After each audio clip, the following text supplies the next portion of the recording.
Salve, salve galera! Sejam todos muito bem-vindos e bem-vindas. Depois de quase um mês e meio, o Walk Brasil está de volta, depois de algumas férias não forçadas, digamos assim. Peço perdão pelo atraso, né, de não termos vídeo nesse meio tempo. No último vídeo eu estava vendo foi no dia 18 de abril, né, então faz bastante tempo que aqui não há gravações no Walk Brasil.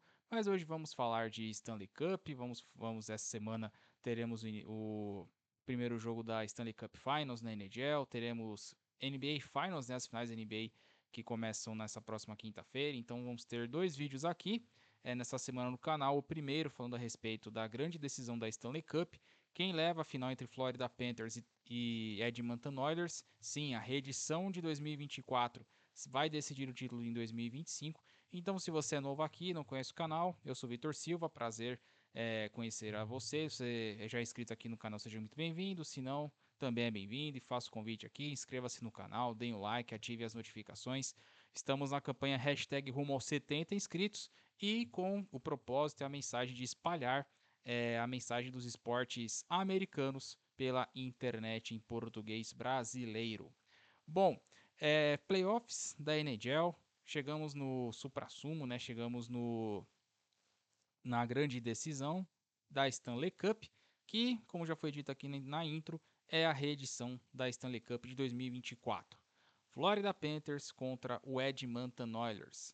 Quem leva a taça? Quem leva a Stanley Cup para casa? Teremos um bicampeonato do Panthers? O Oilers finalmente encerra sua seca? McDavid vai se consagrar o grande campeão da NHL, né? O craque, né? Um fenômeno que ainda não tem o grande título. Vai ter mais uma chance agora, enfrentando a equipe do Florida Panthers. Bom, passando a campanha dos dois times até aqui, começando com o atual campeão, né? Vamos começar pelo Florida Panthers. O Panthers que na primeira rodada despachou o Tampa Bay Lightning por 4-1. Nas semifinais, né, da Conferência Leste, bateu o Toronto Maple Leafs por 4-3, né? Essa série foi muito tensa, né? Muito disputada, mas o Phil Panthers com a sua experiência e também se aproveitando que Toronto de novo, né, não consegue se dar bem em jogo 7. É impressionante o que acontece na equipe canadense. Acabou ficando pelo caminho e na final de conferência enfrentou o Carolina Hurricanes e também passou sem dificuldades por 4-1. Poderia até ter varrido, mas aquela coisa, né? 3-0, o time relaxa, então acaba tropeçando diante da equipe do Carolina Hurricanes, que tentou, né? O time não vencia, né? É um jogo de final de conferência. Não sei quantas partidas eles chegaram, 14 jogos seguidos que não venciam um jogo de final de conferência. Senão posso estar posso estar dando informação errada aqui, mas que eu me lembro que eram 14. Enfim. E o Panthers acabou indo para a grande decisão. Bom, o Florida Panthers é praticamente a mesma base, né, que venceu em 2024, porém com algumas adições de caras conhecidos do grande público da NHL, sendo a principal delas Brad Marchand, né, sim, ele mesmo, center, de longa data, né, uma das referências, né, dá para colocar até como ídolo, vai do Boston Bruins, foi trocado no meio na deadline, né, nessa temporada de 24 e 25. E o Marchand tem feito a sua parte, né? Em pontos ele é o quarto, né, nesses playoffs empatados com o Carter Verhaeghe, né, com 14, 4 gols, 10 assistências, e o Marchand, óbvio, né, líder em minutos de penalidade, né, com 46, né? Então, o Marchand sendo o Marchand, né? Não tem como, né? E o time do Flórida, aquele time mais num conjunto, né? Pois se a gente for reparar, é em questão de produção mesmo, né? Dos jogadores, tem apenas um jogador que tem média de 1 ponto por jogo nos playoffs, que é justamente o Alexander Barkov. 6 gols e 11 assistências, 17 pontos em 17 partidas. É o único, né? Pois os demais ali, se a gente for pensar em média de pontos por jogo, né? Com o que os americanos falam, né? De points per game, né? Ponto por jogo, é o único é o Barkov. Mas você tem que já tem mais de 10 pontos. Evan Rodrigues, Aaron Ekblad, Anton Lundell, Sam Reinhardt, Etulus Lustarinen, Carter Verhaeghe, Brad Marchand, Matthew Tkachuk, Sam Bennett e Alexander Barkov. Ou seja, 3, 6, 9, 10 jogadores com pelo menos 10 pontos.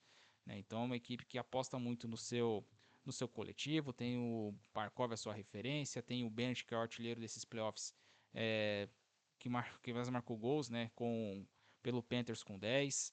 Em assistências, o Barkov lidera com 11, junto com o Matthew Tkachuk, inclusive. O Anton Dell é o, digamos, o sortudo, né, plus minus, né, ou seja, quando o time tá no gelo, ele tem 12 pontos, né, a favor, né, ou seja, aquele cara que sempre acaba contribuindo mais positivamente. É uma estatística ali que tem a sua relevância, né. E acho que para mim o grande trunfo do Panthers é no gol, tá? Porque o Sergei Bobrovsky em playoff, quando joga, é absurdo. Ele jogou todas as 17 partidas até aqui, 12 vitórias, 5 derrotas, média de gols sofridos de 2,11 nesses playoffs, 372 defesas para um aproveitamento de 91,2%. Quem lembra das finais de 2024 sabe o quão importante o Bobrovsky foi nos primeiros jogos, né, contra o Edmonton Oilers, né? Pois enquanto o Stuart Skinner, né, do lado do Edmonton não teve início muito ruim, o Bobrovsky praticamente ganhou os primeiros jogos para o Panthers, né, com atuações espetaculares, muito fora da curva. E você tendo um goleiro que cresce em momentos decisivos é importante pra caramba. E você ainda tem esse conjunto coletivo, né? Mais um Marchand que dispensa apresentações, né? O cara joga, nessas horas joga o fino, né? Se precisar ser malandro, vai ser malandro. Precisar pontuar, vai pontuar. Aquele famoso cara que é imprevisível. Passa pra qualquer coisa do Marchand, literalmente. E outra contratação que o time fez, né, para reforçar sua defesa foi o Seth Jones, né, ex-Blackhawks, né, 3 gols, 4 assistências em 7 jogos, né, tem sido um fator até curioso, né, com ele no gelo, plus mais que a gente fala, né, tem plus mais de 9, né, por incrível que pareça, com mais de 24 minutos atuando no gelo. E o curioso, para mim, que pega mais no Florida Panthers, é a questão que o time tem cap space para, sabe, montar um time para ser uma dinastia na NHL, que a gente sabe que no hockey é muito difícil, né? Você ter um time assim que conquiste assim vários campeonatos consecutivos. Se a gente for parar para pensar na época atual, na era atual, né, do hockey, né? Lá atrás, se a gente for ver, o Islanders ganhou 4 seguidas nos anos 80. O próprio Gretzky também ganhou, se não me engano, foram 3 consecutivas, se eu posso estar enganado agora, não lembro assim de tanto assim de cabeça. Mas a energia é muito mais complicado, né? A gente teve acho que o Penguins foi o último que ganhou 2 seguidas, se eu não estiver enganado, já na 2016, 17. Acho que quando o Penguins ganhou 2 consecutivas, né? Seus amigos aqui, fãs de hockey, podem, se eu estiver falando aqui errado, né? Não tô com a colinha aqui, então, por favor, corrija nos comentários. Né, o Blackhawks, quando ganhou 3, por exemplo, foram em 3 campeonatos distintos, né? Foi em 2010, 2013 e 2015, né? Mostrando quão complicado vencer na NHL já é difícil. Imagina você manter isso de forma consecutiva e por muito tempo, né? O Panthers tem o caminho para isso, né? Se montou, né, com o tempo, né, se aproveitando assim das trocas, né, apostando nesses nomes, contando com a afirmação dos caras que já estavam lá com o Barkov, aposta no Sergei Bobrovsky, ex-Columbus Blue Jackets. Então você tem um time que foi montado para isso e que pode colher os frutos lá na frente. Para essa final, eu vejo assim mais ou menos ali, dá para colocar 50-50, porque o poderio que o Edmonton tem é fora da curva também, viu? A dupla McDavid e Leon Draisaitl é absurda também. E já que a gente citou Edmonton Oilers, passando rápido aqui pela campanha do time de Alberta no Canadá, primeira rodada eliminou Los Angeles Kings por 4-2. Nas semifinais do Oeste, bateu o Vegas Golden Knights por 4-1. E na final da Conferência Oeste, também, assim como o Florida Panthers, bateu a equipe do Dallas Stars, né, por 4-1. Curioso, né? Os dois times que tiveram o Mikko Rantanen, né, fora o Colorado Avalanche, né, tiveram o Mikko Rantanen nesse meio tempo, acabaram sendo eliminados nas finais de conferência, né? Que situação. Quando a gente fala da Edmonton Oilers, né, que a gente falou a respeito lá do Florida Panthers, né, que tem 11 jogadores com pelo menos 10 pontos nesses playoffs. Se a gente for parar para pensar o Edmonton Oilers, se a gente for pensar na média de 1 ponto por partida, o Oilers tem 4 jogadores, né? Connor McDavid, líder do time com 26 pontos, 6 gols e 20 assistências em 16 partidas. Leon Draisaitl, 25 pontos, ao lado do do Corey Perry. Sim, você não ouviu errado. Ao lado do Corey Perry são os artilheiros do time com 7 gols nessa, nessa edição dos playoffs, porém o Drysdale tem 18 assistências, né? Jogar lá do Connor, do Nugent Hopkins, né? Você ter caras que pontuam facilitam muito a vida, né? Então você tem o Drysdale com 25 pontos, quem já citou aqui, Ryan Nugent Hopkins com 18 e Evan Bouchard com 17. São os 4 que possuem uma média de pelo menos um ponto por partida e apenas 7 jogadores, né, junto com eles, Evander Kane, Zach Hyman, infelizmente ele tá fora, não joga mais essa pós-temporada, e o Corey Perry são os únicos que passaram de 2 dígitos, né? Ou seja, o Edmonton sempre confiando em muito no poderio da sua dupla ofensiva, né? Connor McDavid e Leon Draisaitl, ou seja, eles podem decidir uma partida a qualquer momento, né? Ou seja, é o famoso deixou chegar, amigo, segura. Só que para mim, o problema, não vou dizer problema, mas o ponto que eu fico com o pé atrás é o gol, né? Pois a equipe do Oilers usou 2 goleiros já nessa pós-temporada. O Stuart Skinner, né, abriu como titular e o Calvin Pickard chegou a atuar em alguns momentos, né, cobrindo o Stuart Skinner. Me lembra um pouquinho da situação que foi nos playoffs, se de 2015, quando o Blackhawks foi campeão, que o Corey Crawford era o titular. Aí ele fez 2 partidas muito. Começou muito mal aquele playoff. A primeira rodada foi contra o Nashville Predators. Ele sai, né? O Scott Darling assume, fecha a série e depois o Crawford volta pro gol. E aí a situação é meio que fica estável. O Blackhawks acaba vencendo, né, o campeonato de 2015. Então, no caso do Stuart Skinner, né, o que acontece? Quando a gente vê que o Brobovski jogou todas pelo Panthers, o Stuart Skinner jogou o quê? Jogou as 3 primeiras, né? Jogou a série inteira, né, contra o Golden Knights. E aí o Calvin Pickard acabou. É, perdão. O Stuart Skinner jogou as 2 primeiras contra o Los Angeles Kings, acabou perdendo ambas. O Calvin Pickard acaba entrando, né, para ser o goleiro no jogo. Só pegar aqui os números certinho. Isso, ele entra já no jogo 2, né, que o Oilers perde por 6-2. E quando o Pickard acaba assumindo, né, a titularidade momentânea no gol, o time não perdeu. O Pickard tem 6 vitórias em 6 jogos como titular nos playoffs. Né? Por incrível que pareça. Ele foi pro gol. O Oilers virou a série contra o Kings. Aí o time vence as 2 primeiras contra o Golden Knights. E o Stuart Skinner volta, né, para assumir o gol, né? O Crazy, o trapézio, enfim. Da equipe da Edmonton Oilers. E com ele no gol, o time só perdeu uma vez, né? Que foi o jogo 1 pro Dallas Stars, né? O jogo 1 das finais do Oeste por 6-3. Depois com o Skinner, o time não perdeu mais, né? Foi bem sólido no gol, inclusive, né? Pegando aqui os números tanto do Skinner quanto do Pickard. O Skinner jogou 10 partidas, 6 vitórias, 4 derrotas, média de gol de 2,53, com aproveitamento de defesa de 90,4. O Calvin Pickard, apesar de ter vencido as 6 partidas, que foi como titular, né, conta como 7 porque ele entrou no lugar do Skinner durante, né, o jogo 2 da série contra o Kings, média de gols sofridos 2,84 e aproveitamento em defesas de 88,8%, né, ou seja, para um goleiro, ainda mais em pós-temporada, é muito baixo. Então isso que me faz ficar um pouco com o pé atrás com respeito da equipe do Edmonton Oilers.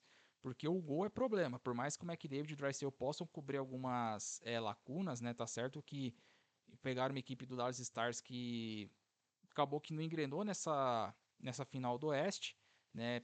Fizeram o que fizeram, porém, né, vai chegar uma hora que se o seu ataque, se a defesa do adversário conseguir cobrir o ataque, né, como foi o Brobovski na Stanley Cup de 24, agora em 25 o roteiro pode ser parecido, né? Se a defesa do Panthers conseguir conter McDavid e Drysdale e num ataque oportuno faz um gol, enfim, e tem a vantagem, é muito difícil tirar. Né? Então isso que me deixa um pouco atrás com o Edmonton Oilers, né? Meu palpite é que acho que eu vejo o Florida é, sendo o bicampeão, né? Ganhando a Stanley Cup pela segunda vez consecutiva e podendo abrir um precedente para quem sabe uma dinastia, né? Pois prever o futuro mais além do que isso já é bem complicado, mas o Panthers está bem posicionado, tem cap space, tem os seus ativos, né, para poder manter esse núcleo por mais tempo, né, enquanto o Oilers vai ter que contar e muito com que o McDavid e o Draisaitl façam a Stanley Cup da vida deles, né, que eles não entrem num buraco, né, como foi na Stanley Cup passada, né? Tudo bem, o Edmonton conseguiu forçar um jogo 7, quase virou um 3-0 para 4-3, uma Stanley Cup que seria algo fenomenal, mas no jogo 7 o Florida Panthers acabou sendo mais efetivo do que o Edmonton Oilers e saiu com a vitória, né? E muito dessa série foi por conta que no começo dela, se o goleiro do Oilers, né, se o Skinner fosse um pouquinho mais competente, talvez estivesse falando aqui de talvez um bicampeonato no McDavid consecutivo, ou optar de forma diferente. Mas nessas horas a gente vê, né, a diferença, né, em um ponto só, porque para mim, por mais que o McDavid e o Draisaitl sejam fora da curva, mas os dois times conseguem se equivaler muito em produção. E no gol acaba pesando mais a questão do Florida Panthers, né? Então, a não ser que o Bobrovsky tenha um playoff muito ruim, o Skinner ou o Pickard, enfim, consigam jogar muito no gol, né? Hoje, pelo que tem apresentado e pela, digamos, talvez dá pra colocar um pouco de histórico aqui, enfim, meu palpite é Florida Panthers, tá? Eu creio que vai ser em 7 jogos de novo, né? Quero emoção. Quero ver o circo pegar fogo aqui nos playoffs, então meu palpite é Florida Panthers em 7 e teremos um bicampeonato do time da Flórida. E vocês, meus amigos, qual que é o seu palpite? Vão torcida pro McDavid finalmente quebrar a sua sina e ser o campeão da Stanley Cup? O Florida Panthers está muito forte e vai conseguir o bicampeonato? Por favor, deixe nos comentários aqui e não esqueça de curtir e compartilhar nos seus grupos aí de NHL, esportes americanos, enfim. Chega por aqui o fim, né, dessa prévia barra análise da Stanley Cup 2025. Né, esse vídeo vai estar sendo vai estar sendo ao ar, né, nessa quarta-feira de manhã, né? Então por volta ali das 9, 10 horas da manhã o vídeo estará no ar. E vou encerrando por aqui, lembrando que no canal ainda vamos ter a prévia das finais NBA também. Né? Então só vou terminar o vídeo aqui e já vou começar a gravar o outro falando a respeito das finais NBA entre Oklahoma City Thunder e Indiana Pacers.